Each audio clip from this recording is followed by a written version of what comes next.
बिस्मिल्लाहिर्रहमानिर्रहीम। ये वीडियो एक स्टूडेंट के रिक्वेस्ट पे है। एक्चुअली वो कंफ्यूज्ड है कि नेचुरल रिस्पांस इक्वेशन कब लिखेंगे और कंप्लीट रिस्पांस इक्वेशन कब लिखेंगे। तो आइए इस डाउट को क्लैरिफाई कर लेते हैं। देखिए, जब सोर्स फ्री सर्किट हो, सोर्स फ्री का मतलब ये है कि वो सर्किट जिसमें कोई एक्सटर्नल सोर्स मौजूद नहीं है t0 के बाद, उस वक्त हम जो फाइनल इक्वेशन लिखते हैं वो इस फॉर्म में होता है, यानी v0 e raise to the power minus t over tau. आइए एक मिसाल से देख लेते हैं।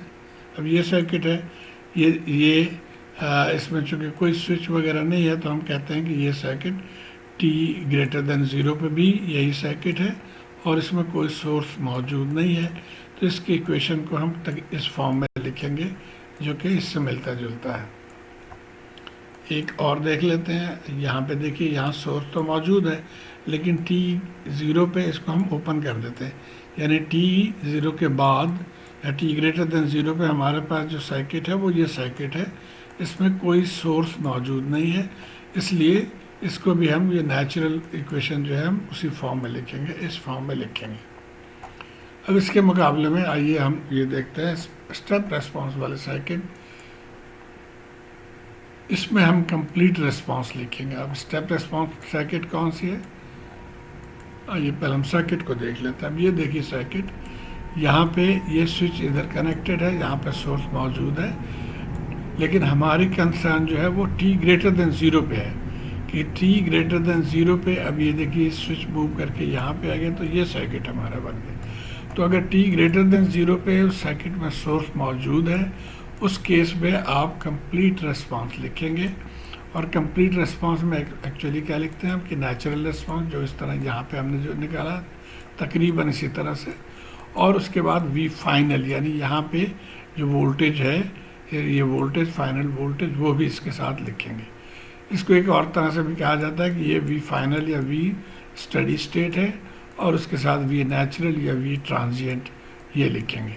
अब आइए हम देखते हैं। अब यहाँ हमने देख लिया कि यहाँ पे सोर्स प्रेजेंट है, तो यही एक क्राइटेरिया है कि अगर t ग्रेटर देन 0 पर सोर्स प्रेजेंट है तो आप कंप्लीट रिस्पांस लिखेंगे।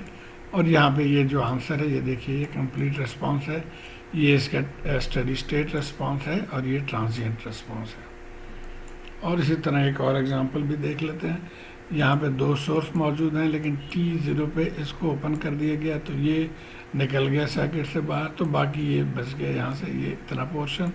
अब इसमें भी सोर्स मौजूद है, तो चूँकि सोर्स मौजूद है इसलिए यहाँ पे भी हम कंप्लीट रिस्पांस लिखेंगे और उसका ये फॉर्म है, ये वी फाइनल या वी स्टडी स्टेट और वी नेचुरल लिख लिया। और बिल्कुल इसी तरह से हम RL सर्किट को भी देखेंगे। RL सर्किट में भी अगर t0 पे जो सर्किट है, t0 के बाद उसमें अगर वोल्टेज सोर्स नहीं है, अब यहाँ पे देखिए t0 से पहले वोल्टेज सोर्स मौजूद है लेकिन t0 के बाद अगर सोर्स मौजूद नहीं है तो इसके आंसर को हम नेचुरल रिस्पांस के फॉर्म में लिखेंगे और वो इस तरह से होगा। और इसी तरह ये दूसरा भी, यहाँ पे भी जब हम स्विच को बंद कर देंगे, ये शॉर्ट हो गया तो ये सर्किट दो हिस्सों में तकसीम हो गया, एक ये और एक ये। हमारा कंसर्न ये राइट वाले सर्किट के साथ है जिसमें इंडक्टर मौजूद है, तो इसलिए हम इसको देखेंगे। अब इसमें कोई सोर्स मौजूद नहीं है, इसलिए ये भी नेचुरल रिस्पांस के फॉर्म में इसका आंसर हम लिखेंगे।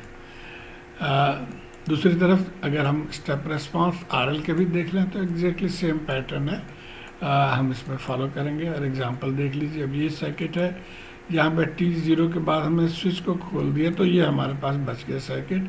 अब इसमें भी सोर्स मौजूद है तो इसलिए ये भी कंप्लीट रिस्पांस के फॉर्म में इसका हम आंसर लिखेंगे, जो कि इस तरह से है। और एक और सर्किट भी देख लेते हैं चलते चलते।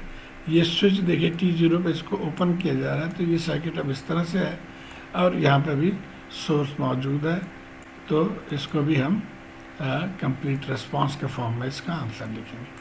तो उम्मीद है अगर आप ये इसको फॉलो करें तो अपने आंसर कॉन्फिडेंस के साथ आप लिख सकते हैं। शुक्रिया।